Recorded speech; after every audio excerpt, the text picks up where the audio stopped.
ఇవాళ మిత్రులారా, ఈ కార్యక్రమం ఈరోజు సమ్మక్క సారలమ్మ గద్దెల మరియు ప్రాంగణ అభివృద్ధి పునర్నిర్మాణ వచ్చిన గొప్ప అవకాశం. ప్రతి మనిషి జన్మిస్తుంటాడు, మరణిస్తుంటాడు, కానీ కొద్ది మందికే అరుదైన అవకాశాలు వస్తుంటాయి. ఈనాడు నాకు మా సీతక్కకు ఒక అరుదైన అవకాశం, సమ్మక్క సారలమ్మ గద్దెలు మరియు ప్రాంగణ పునర్నిర్మాణం. ఈ జన్మలో దక్కిన గొప్ప గౌరవం. సీతక్క చెప్పినట్టుగా తన జన్మ ధన్యమైంది. ఒక్కసారి గుట్టల మీద నుంచి అమ్మను గద్దెల మీద కూర్చోబెట్టే అవకాశం వస్తే నాకు ఈ జన్మకు చాలు అనుకుంది.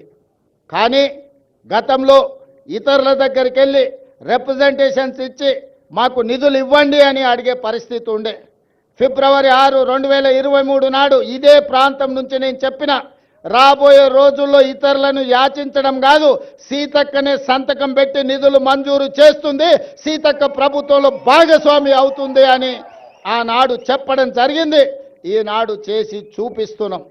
సమ్మక్క సారలమ్మ ఈ ప్రాంత అభివృద్ధి కోసం నిధులకు వెనక్కి అడుగు వేసే సమస్యనే లేదు.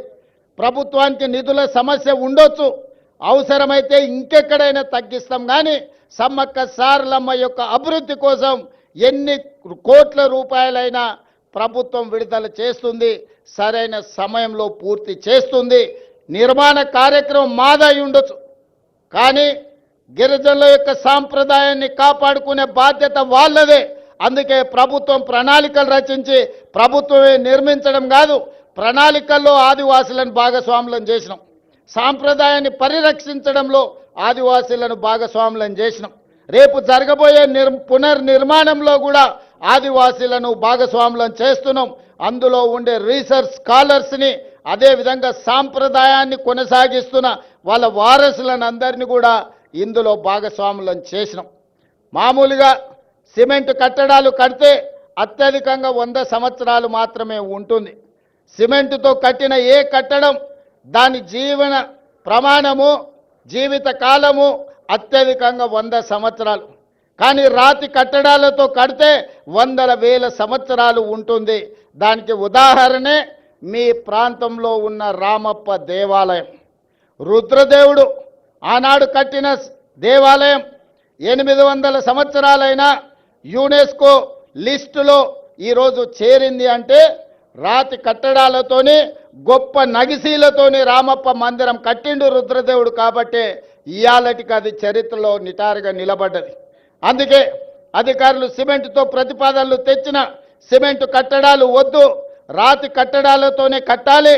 రాబోయే 100 సంవత్సరాలకు సమ్మక్క సారలమ్మ మందిరం, గద్దెలు, ప్రాంగణం ఆదర్శంగా ఉండాలి, ఈ ప్రాంతంలో అభివృద్ధి జరగాలి అని ఈరోజు ప్రతి కట్టడం రాతి కట్టడాలతోనే కట్టాలని ఈరోజు నిర్ణయం తీసుకున్నాం.